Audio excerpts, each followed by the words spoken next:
Welcome, everyone. I will go ahead and start since this is the top of the hour. We would like to welcome you to our webinar on Know Your Diabetes by Heart, discussing the connection between diabetes and cardiovascular disease.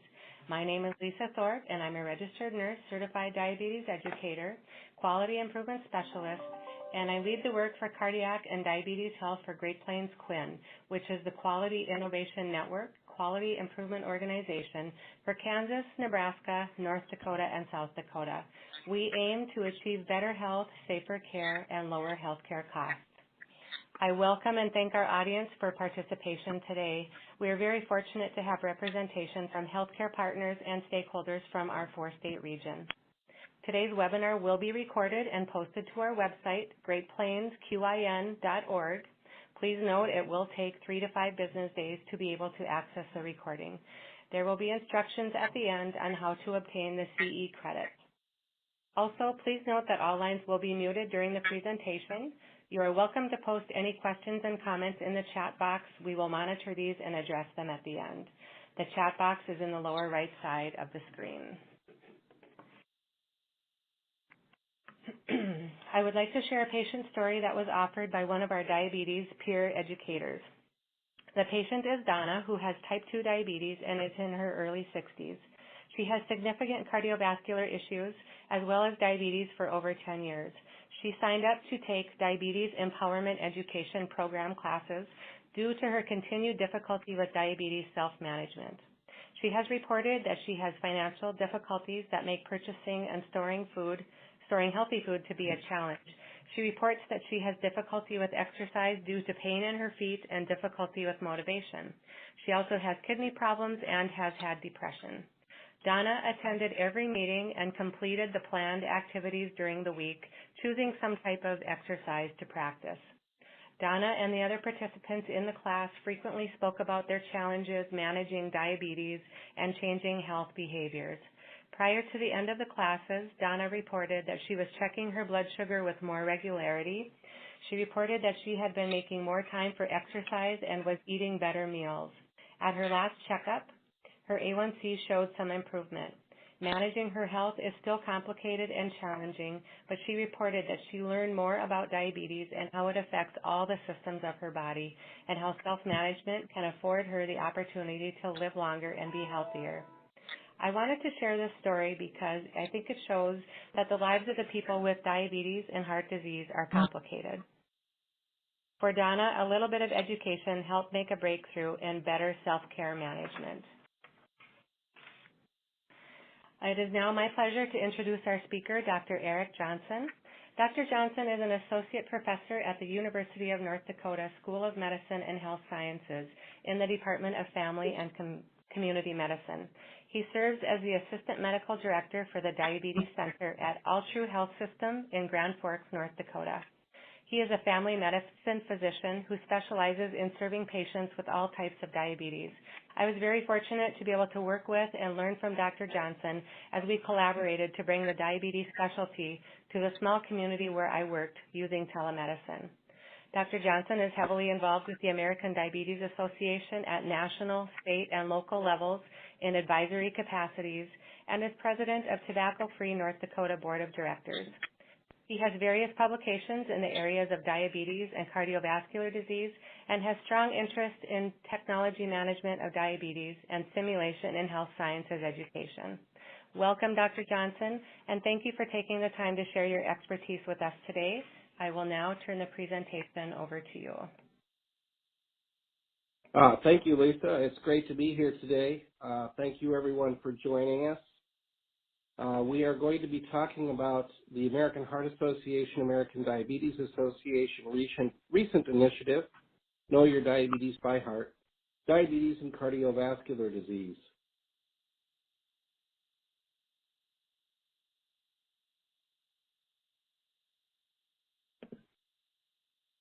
I have some disclosures, as you can see here.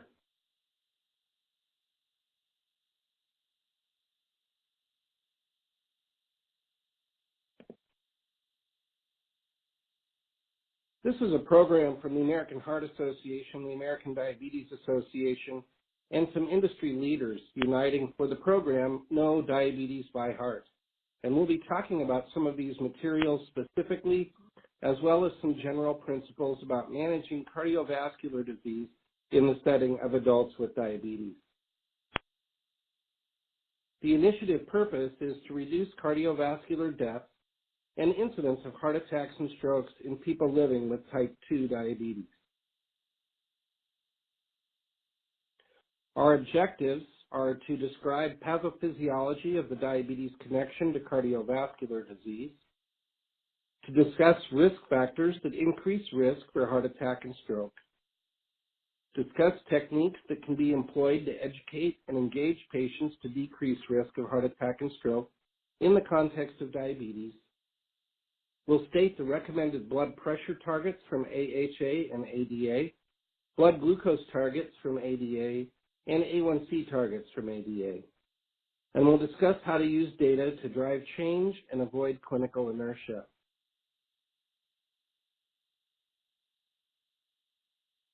The American Heart Association Get With the Guidelines and American Diabetes Association Diabetes Inside are using data to drive change.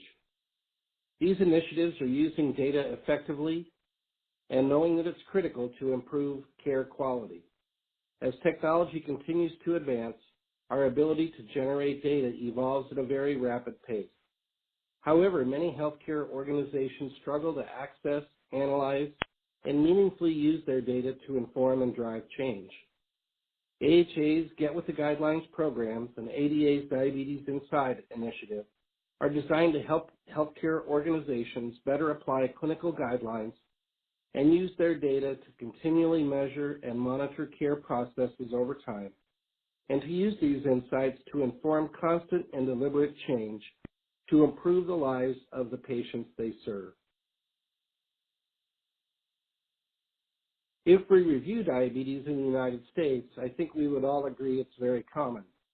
About 30.3 million people have diabetes in the U.S., and about 90% of these cases are type 2. Even more worrisome is the 83 million people that have prediabetes in the U.S. Without intervention, about 10 to 11% of this 83 million convert to type 2 diabetes every year. We know that intensive lifestyle management can reduce the risk of conversion from prediabetes to type 2 diabetes by about 58%.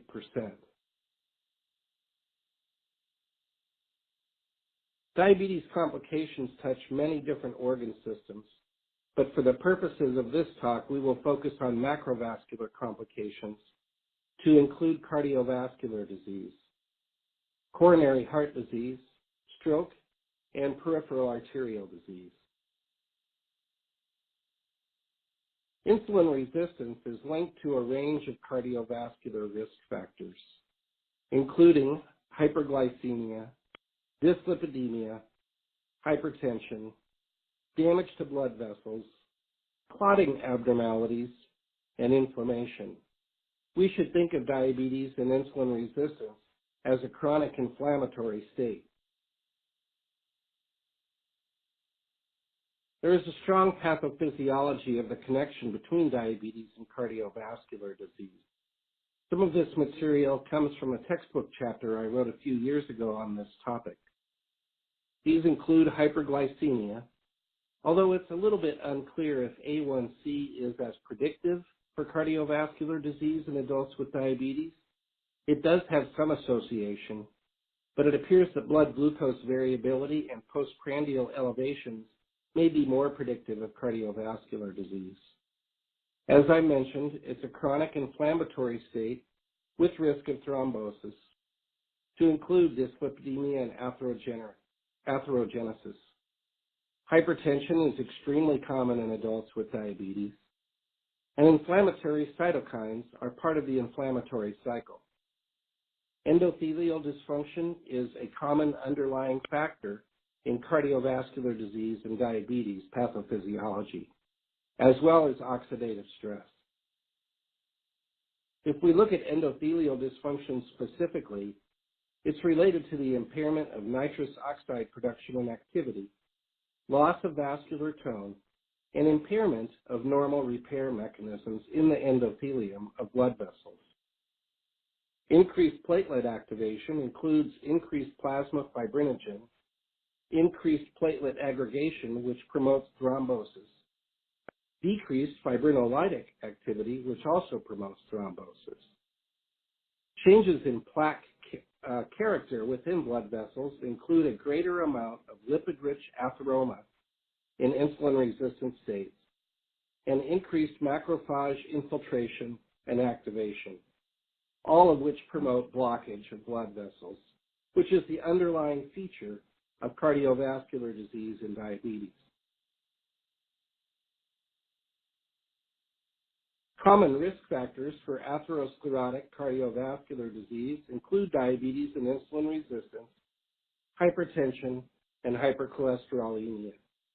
These top three are almost universal in adults with diabetes. Cigarette smoking is a common risk factor, as well as family history, sedentary lifestyle, and obesity.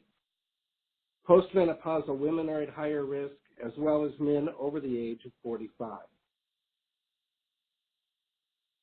The American College of Cardiology and American Heart Association has an atherosclerotic cardiovascular disease risk calculator called the Risk Estimator Plus, and this is generally a useful online tool to estimate 10-year atherosclerotic cardiovascular risk. Let's focus on some of these specific clinical areas, starting with blood pressure and lipids. The risk of cardiovascular disease in adults with diabetes is very high. The risk of stroke and heart disease is 2 to 4 times higher than in those the same age without diabetes. I stated earlier that it's almost universal for adults with diabetes to have high blood pressure and dyslipidemia, and that is true. If we look at all diabetes patients, about 2/3 have high blood pressure and dyslipidemia. Diabetes confers risk about the same as pre-existing cardiovascular disease as compared to persons without diabetes. This is true of adults with diabetes.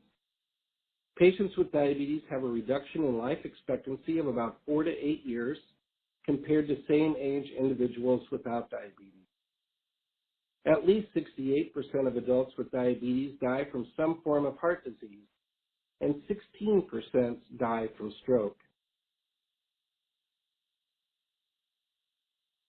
Routine screening of asymptomatic cardiovascular disease is not recommended. At this time, stress testing, etc., is not recommended in asymptomatic individuals.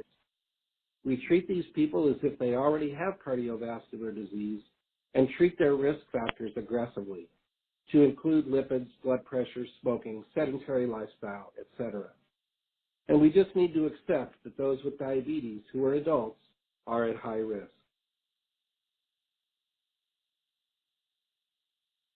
Blood pressure should be done at every visit. There's a little bit of discordance here in target blood pressures. The American Heart Association, American College of Cardiology recommends less than 130 over less than 80. However, the American Diabetes Association has analyzed data separately for those with diabetes, and less than 140 over less than 90 is satisfactory to reduce the risk of cardiovascular disease and chronic kidney disease in adults with diabetes. However, we all agree that we should consider lifestyle measures once blood pressure crosses a threshold of greater than 120 over greater than 80.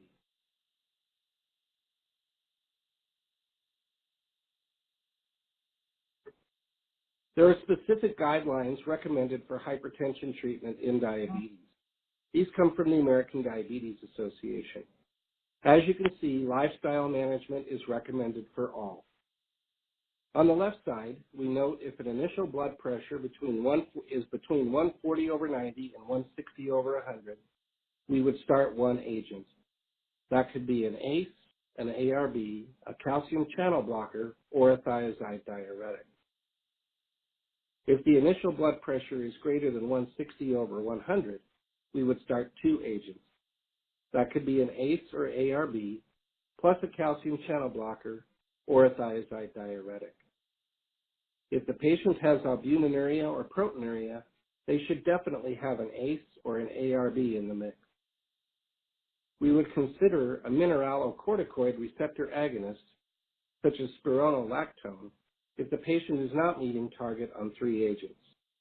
And we would consider specialty referral if not meeting target.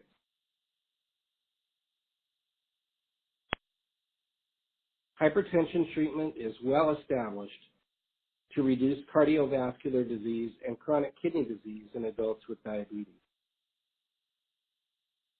One caveat I would recommend is that if you note worsening renal function on an ACE or an ARB, that may warrant imaging of the kidneys and renal arteries or a nephrology referral. This may be uncovering renal artery stenosis.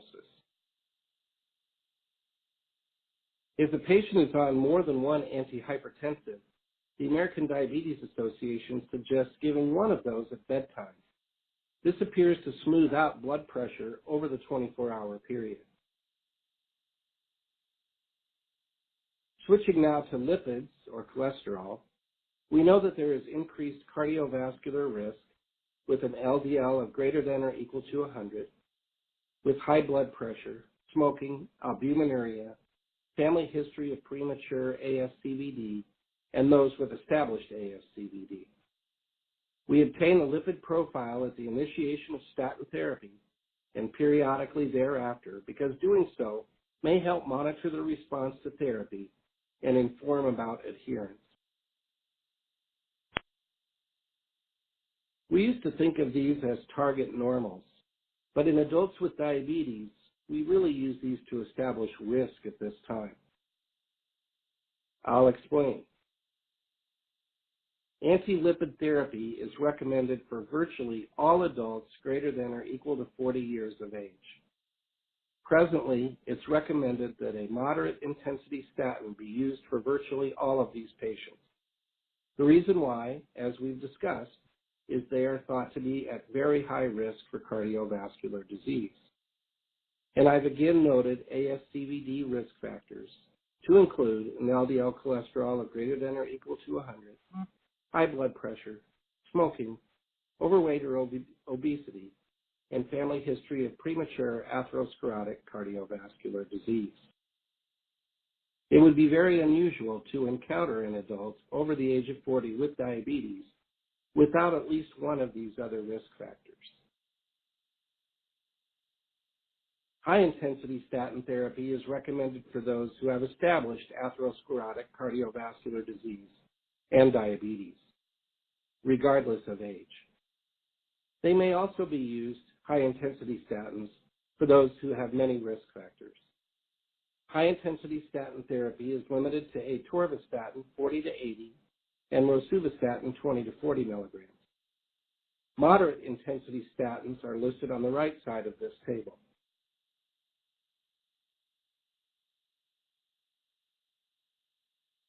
Commonly used anti-lipid medications are the statins, which are very potent, and they lower total cholesterol and LDL most effectively. They cut cardiovascular disease risk by about 30%. Ezetimibe may be added if not meeting target on a maximally tolerated statin. PCSK9 inhibitors, which are injectables, are sometimes used in high-risk patients, those who cannot tolerate statins, or those who are not meeting goals.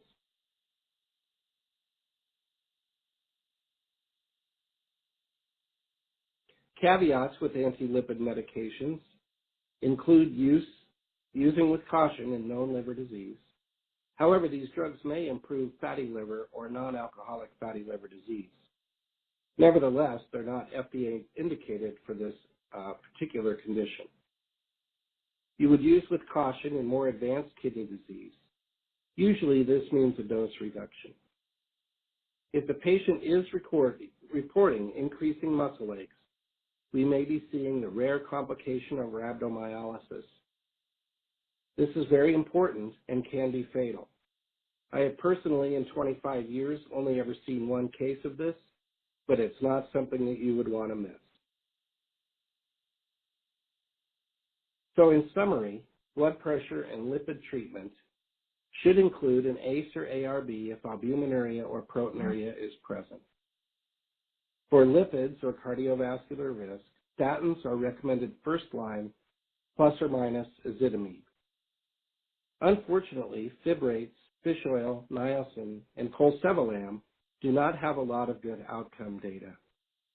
PCSK9 inhibitors have strong data, which I have not listed here, but I would encourage you to follow up on your own. These drugs are extremely potent and have very specific indications. We know that treating these risk factors aggressively reduces cardiovascular disease, and in the case of blood pressure, a reduction in renal disease. Now I want to talk about some newer topics in antihyperglycemic medications and reduction of atherosclerotic cardiovascular disease. There are many major cardiovascular outcome trials, or CVOTs, in type 2 diabetes. We can see in the last 6 years, a number of medications have published data on cardiovascular safety or efficacy. This is a result of the 2008 FDA ruling that all new diabetes medications must demonstrate cardiovascular safety. What's interesting is many of these medications have gone on to show cardiovascular benefit independent of their glucose and A1C lowering effect. These are primarily limited to SGLT2 inhibitors and GLP-1 drugs.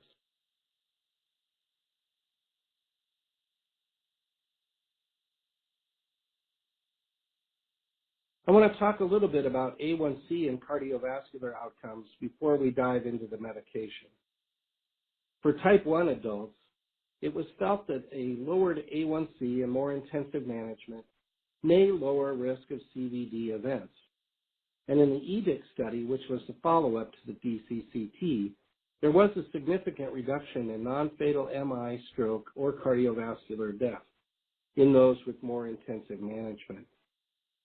In the UK-PDS, which published in 1998, there was no significant reduction in cardiovascular events with more intensive glucose management. Also in adults with type 2 diabetes, the ACCORD, ADVANCE, and VADT studies, which were published in 2009, suggested no significant reduction in cardiovascular disease outcomes with more intensive glycemic control. This is not to say that A1C is not useful with respect to cardiovascular disease. The consensus at this time is those who've had good control from the beginning, starting at diagnosis, probably have some cardiovascular benefit.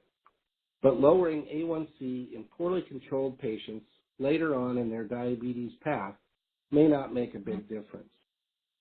It does appear in adults with type 2 diabetes that postprandial glucose excursions and glucose variability may be related to cardiovascular disease.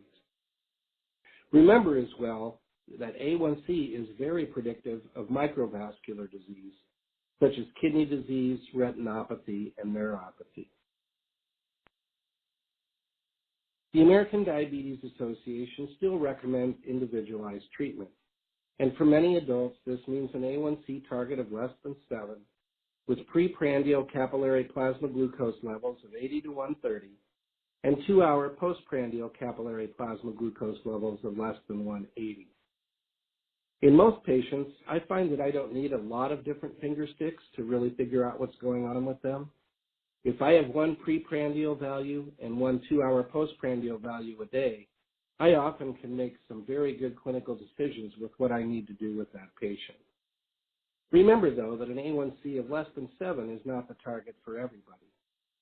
Some people should have looser control if they have a history of severe hypoglycemia with hypoglycemia unawareness, or maybe if they're older with a shorter expected lifespan.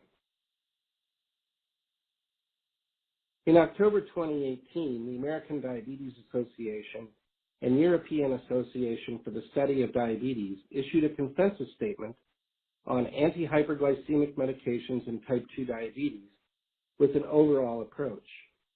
I'm showing you part of that algorithm here. you can see that metformin and comprehensive lifestyle management is still first-line therapy. However, in patients with atherosclerotic cardiovascular disease, if they have another medication, that should include a GLP-1 agonist with proven CVD benefit or an SGLT2 inhibitor with proven CVD benefit, if the GFR is adequate. This was a big change to add this step off regarding cardiovascular disease.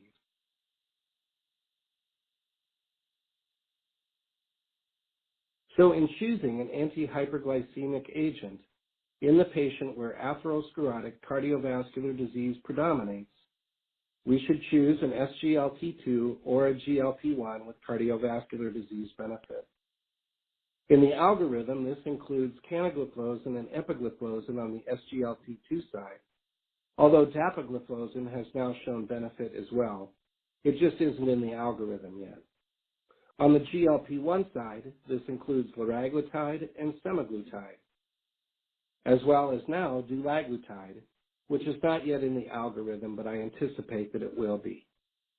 These two classifications of drugs have known benefit to reduce the risk of atherosclerotic cardiovascular disease outcomes. There are some differences between agents, but this is the important major point to be made. If heart failure or chronic kidney disease predominates, an SGLT2 inhibitor is strongly recommended. These drugs have shown to make a big difference with heart failure outcomes. Let's use a case to illustrate some of these points. MT is a 58-year-old Hispanic female. She has had type 2 diabetes for 11 years with dyslipidemia, hypertension, albuminuria, non-painful peripheral neuropathy, obesity, non-alcoholic fatty liver disease, and a history of myocardial infarction 3 years ago. So she has established atherosclerotic cardiovascular disease. And we can see that she has both micro and macrovascular complications. Her current medications are metformin, 1,000 milligram orally twice daily, glipizide, a sulfonylurea, 10 milligrams orally once daily, pioglitazone, a TZD, 30 milligrams orally once daily. These three drugs make up her diabetes regimen. She's also on lisinopril and appropriately a beta blocker, metoprolol, for a patient with hypertension who has a history of MI. She's taking 20 milligrams of the lisinopril daily and 25 milligrams of metoprolol extended release. She's also on high-intensity statin, atorvastatin, 80 milligram orally once daily. Recall this is appropriate for an adult over the age of 40 with established atherosclerotic cardiovascular disease in diabetes. As well, she is on aspirin appropriately, 81 milligrams once daily. On physical exam, she has non-proliferative retinopathy, normal heart and lung sounds, she's obese, has decreased vibratory and filament sensation, but her feet are otherwise healthy appearing. The patient's concerns are many blood sugars in the 2 to 300s, but she does occasionally have a value of less than 70, so she's hypoglycemic. She notes fatigue, she notes difficulty losing weight, and she notes urinary frequency. On her labs, her A1C is a little over 10. Her lipids are in target range on the high-intensity statin, and she has minor reduction in her GFR. On her hepatic functions, she has minor transaminase elevations consistent with fatty liver, and she does have urine albumin, indicated albuminuria, which is a predictor of future diabetic kidney disease. So what should we do next for this patient? I think my biggest concerns with her is she's not on an agent that reduces cardiovascular disease as part of her antihyperglycemic medications, and she is on two drugs that make it very difficult to lose weight, the sulfonylurea and the TZD. Recall the algorithm I just showed you. The current standards of care recommend an SGLT2 inhibitor or a GLP-1 agonist in the patient with established cardiovascular disease beyond metformin and lifestyle management. One of the patient's main complaints is difficulty losing weight.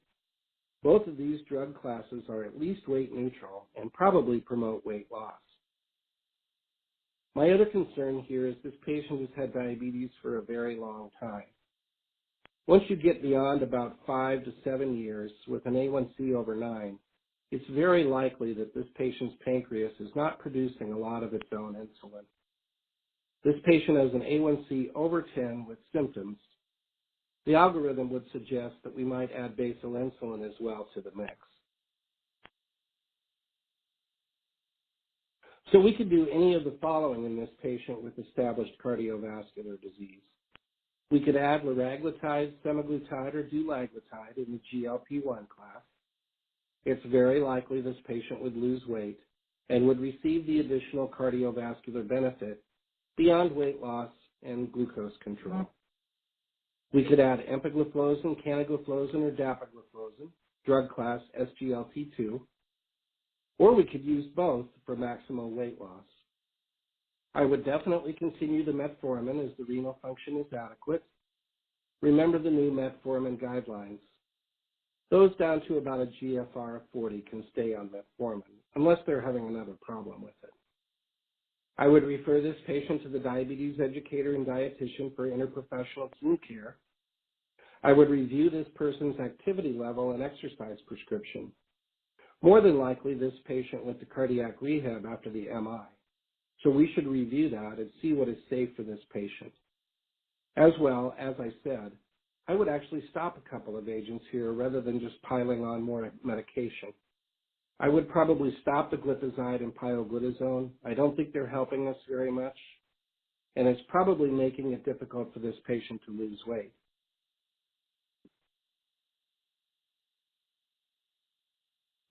If the A1C was not at target in 3 months, I would certainly consider basal insulin in this patient. Definitely, we want to advance therapy every 3 months to avoid clinical inertia. And we want to remember appropriate interprofessional team-based diabetes self-management education and support. That should happen at diagnosis, anytime we're making a change, or anytime we perceive that the patient might be struggling or has a change in circumstance. If this patient was a smoker, we would refer to appropriate resources. Simply telling the patient they should stop smoking is not sufficient. The standard of care is that we refer them to a program.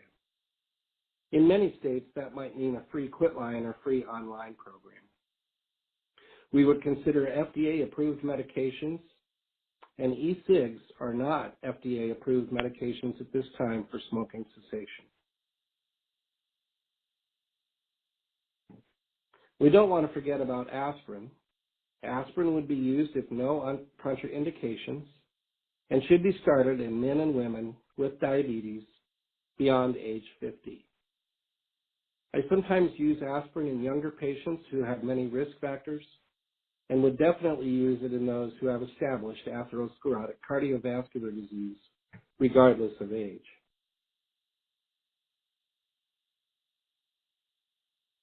We need to educate patients about atherosclerotic cardiovascular disease risk in the context of diabetes. Remember that stroke and heart disease are 2 to 4 times higher in adults with diabetes compared to those who don't have diabetes. About 70% of adults with diabetes have high blood pressure. About 70% of adults with diabetes have a dyslipidemia. Diabetes confers considerable cardiovascular disease risk. Patients with diabetes have a reduction in life expectancy of about 4 to 8 years compared with individuals without diabetes. At least 68% of adults with diabetes die from some form of heart disease, and 16% die of stroke.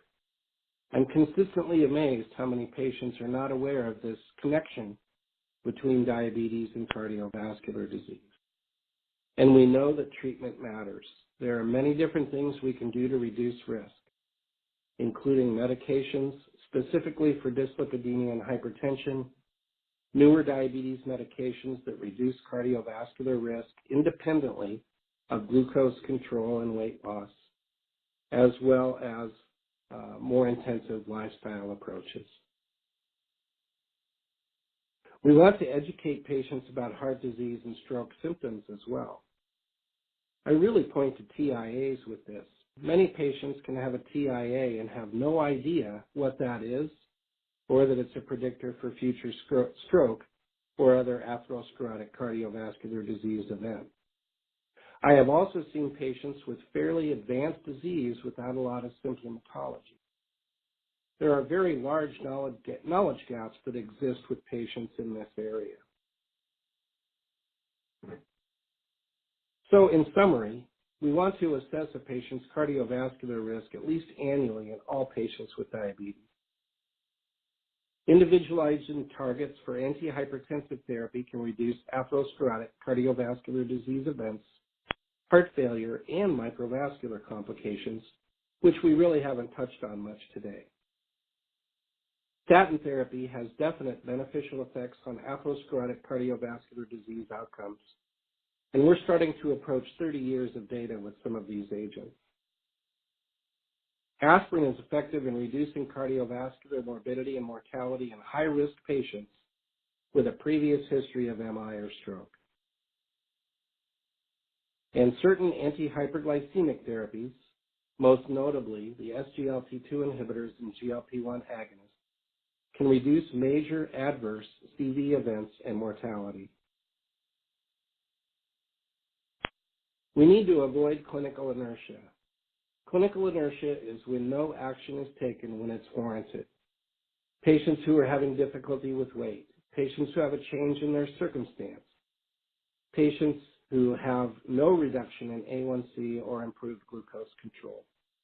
We just can't let those slide and tell these patients they need to do more with lifestyle without creating a specific education plan to help them move along. I think it's helpful to translate all of these numbers into something meaningful. For example, A1C and microvascular complications. I tell patients that there is excellent science to show that reduction in A1C reduces the risk of these complications, and that we're not just chasing numbers. That would be the same for blood pressure. I also want patients to know when they should call us.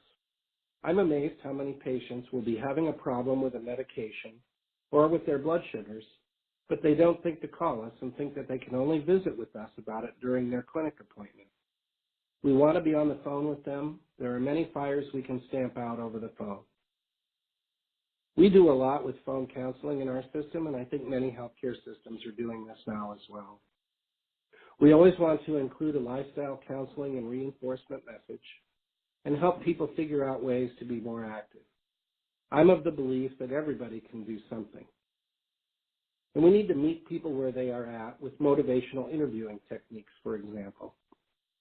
I want to help people where they're at, and that may not be where they were at 3 months ago, and they may not be progressing in a linear fashion forward. So it's important to have those conversations and be a good listener.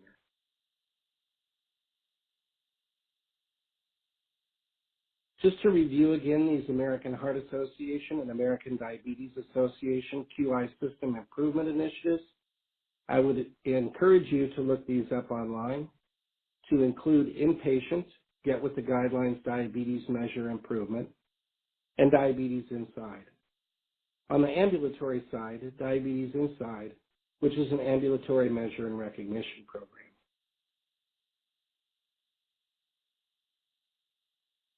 Once again, the No Diabetes by Heart initiative from American Heart Association and American Diabetes Association.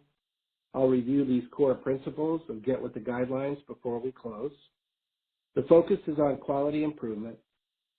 Success is in translating guidelines into clinical practice in the hospital setting. We're capitalizing on the teachable moment for both the patient and the family. Data drives change, moving from simply collecting data to driving process and system improvement by measuring trends in compliance in real time. National recognition opportunities celebrating success of improved compliance within a hospital, a region, and across the country.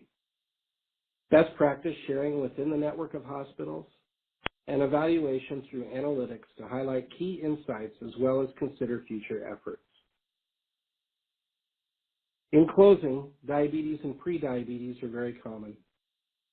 There's a well-established link between cardiovascular disease and diabetes, and our patients may not appreciate this. And the evidence is extremely strong for risk factor management. We have 30 to 40-year data now showing that managing these risk factors makes a big difference. Here are some online resources for you with respect to this program.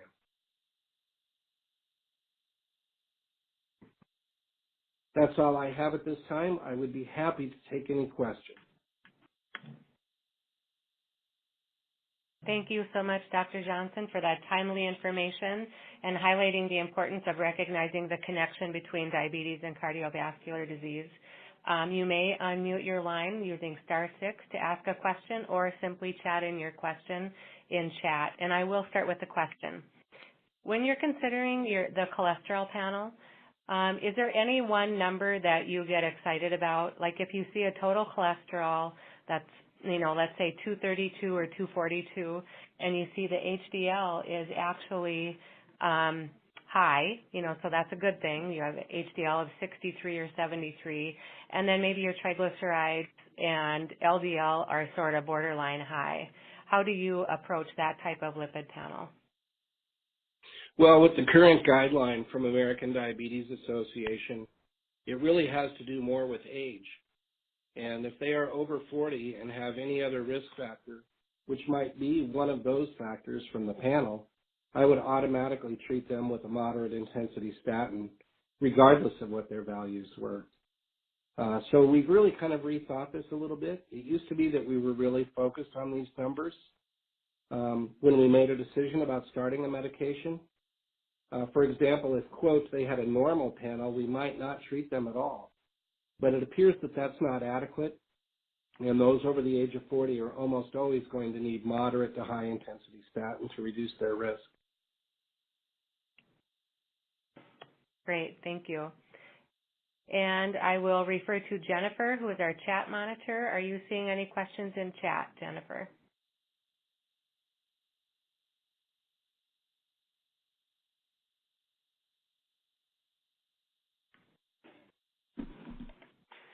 Lisa, this is Nikki. Jen is not able to unmute herself, so let's see if there's any other questions. Okay, I do see a question in the chat from Leonard, and his question is, when do you decide to initiate metformin for insulin resistance? That's a really good question. Metformin is sometimes used in those who are failing intensive lifestyle measures for prediabetes.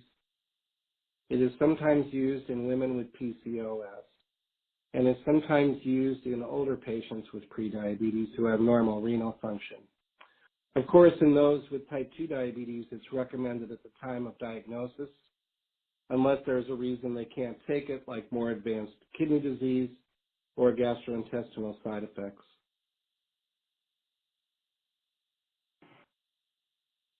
Thank you. It's interesting that metformin has some cardiovascular benefit data as well. So if you had somebody on metformin, an SGLT2 inhibitor, and a GLP-1, you would really be giving them maximum cardiovascular benefit from their antihyperglycemic regimen.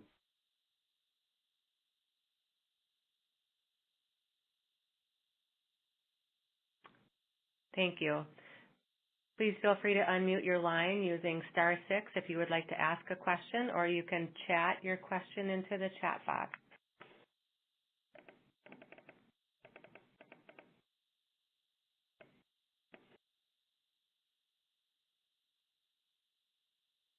I am curious, this is Lisa again. So of course, as a CDE, I know about the risk or the connection between diabetes and cardiovascular disease. Was there something that triggered this initiative to be developed, or were they just simply noticing that, people were not aware of this connection? Do you know the answer to that? Yeah, I think it was a few things. I think some of it was public awareness. And really lots of people have taken on the mantle of that education. I think it was the development and discovery of these antihyperglycemic medications that had cardiovascular benefit beyond their weight loss potential and glucose control potential, as well as people just not being treated to target, particularly with respect to blood pressure.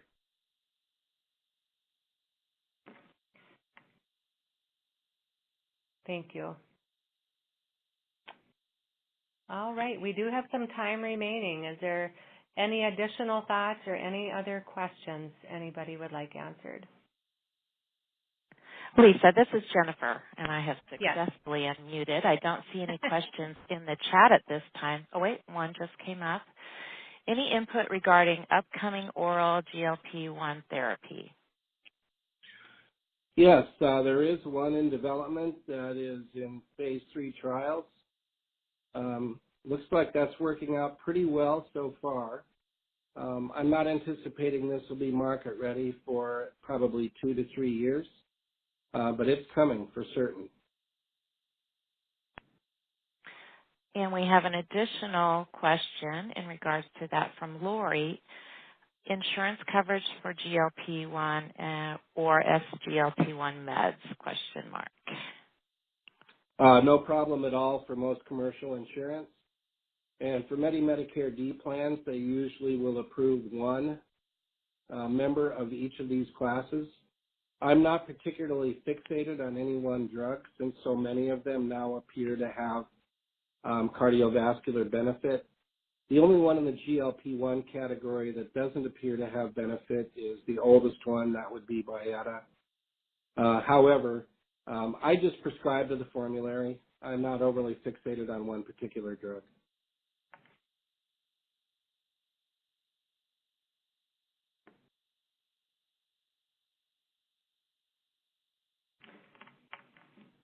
This is Lisa, and I do have another question, and it goes to affordability, actually, of insulin. We were on a webinar the other day, and I haven't found in North Dakota that people can go into a Walmart and buy the older, less expensive insulins. On that webinar, you know, of course, we like the newer insulins work better and are more predictable, but when it comes to affordability, sometimes you have to go back to the old NPH. In North Dakota, do you find that people can find these insulins very inexpensively? Oh, yeah. Yeah, they're cheap no matter where you buy them. Walmart is just doing a good job of promoting theirs. Okay. Thank you.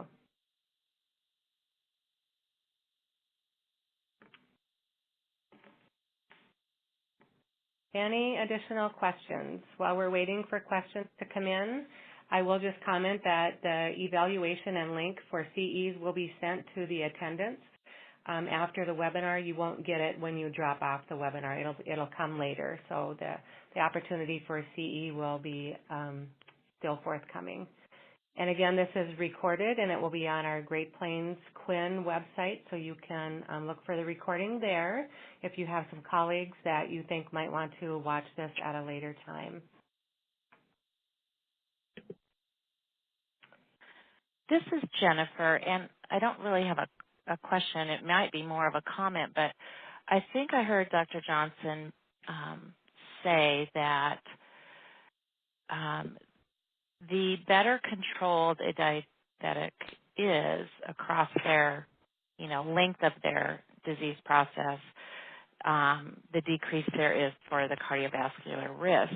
And if I have that right, I wonder how much, when I look at that stat where patients don't know that there is that risk, how much we're missing it in the beginning. Somehow we're missing getting that information to the patient at the time of their diagnosis. And is there any recommendations you have for our attendees in regards to that? Well, I think there's a couple of approaches to that I take. First of all, I want to talk about both short-term and long-term benefits. Most people at the beginning of their diagnosis aren't feeling that well. They might be fatigued. They might be otherwise symptomatic. And I tell them that I can make that a lot better right away. But I also want them to know that what we're looking at 15, 20, or 25 years down the road could have substantial impact on their quality of life and their costs. I mean, the best way to save money with diabetes is not to develop complications. So we have a conversation like that. I also tell them that in my experience, people with diabetes are living longer than ever. When I first started doing this almost 30 years ago, I don't think I knew anybody over the age of 70 with diabetes of duration of longer than 20 years. And now I have a lot of people in my practice like that. And I tell them it's because we do a better job of treating risk.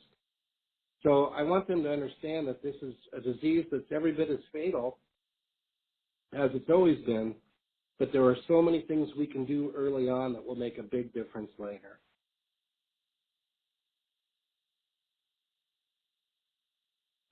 Thank you for that. I have another question here. Any specifics on exercise and diet?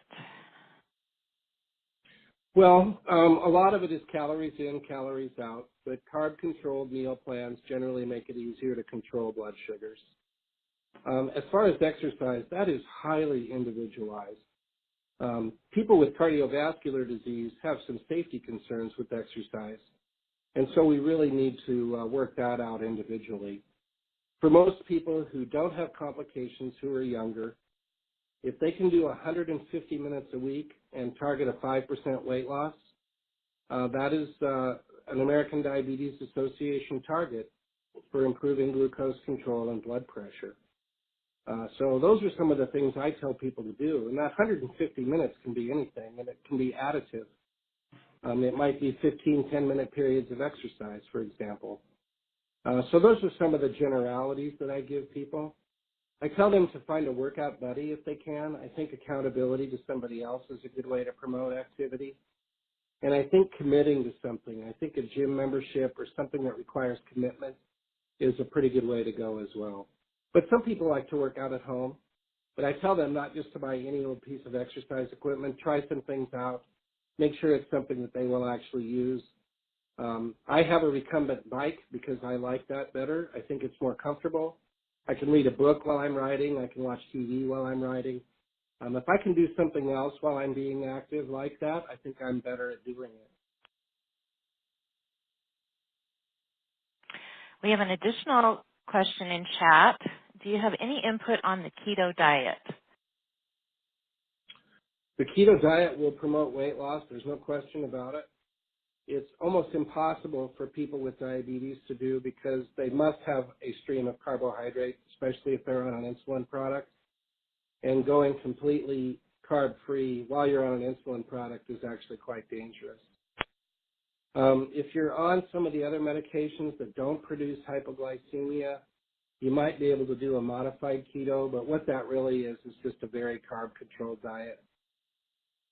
So generally for people with diabetes, unless they're on metformin only, I generally don't recommend it just because it's so hard to do. And long term, it's very difficult to maintain. I think for most people, just reducing their calories with a very balanced, heart-healthy diet for the long term is actually easier. They may not lose weight as fast, but they will still lose weight. At the end of a year, all of these plans are about the same.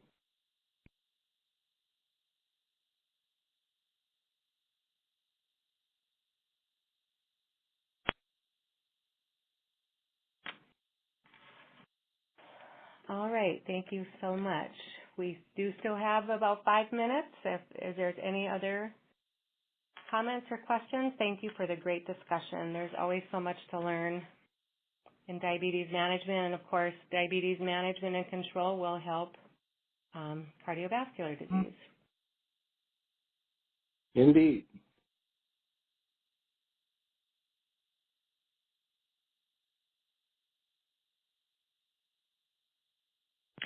You know, I might just mention we had a question in the chat about CE credit. If you have people around your table that are listening but did not register, they do need to register for the event. so that we can send them the evaluation in an email so they can fill that out and receive their CE certificate in case anyone had that question.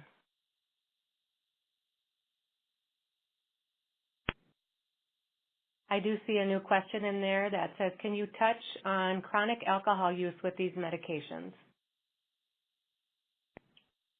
The current recommendation for alcohol use is 1 drink a day or less, and that should be with food. Beyond that, I don't have any other recommendations specifically for alcohol.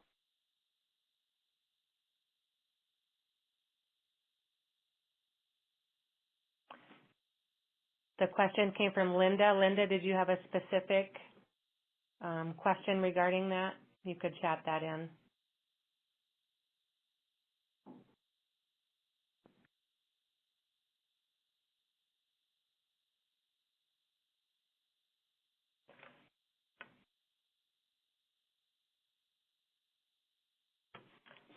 All right. Well, it looks like the conversation is winding down. I'll kind of wrap up with some additional comments.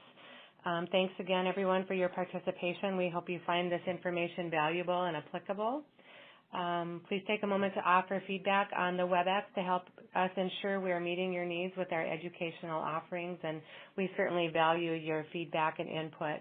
Thank you so much, Dr. Johnson, and for all of you helping us make this a successful event, and we appreciate your time and participation. We invite you to visit our Great Plains Quinn website at greatplainsquin.org for the resources pertaining cardiac health and diabetes, as well as other initiatives that we work on at Great Plains Quinn. Thank you very much, everyone. Thank you, everyone. Have a great day.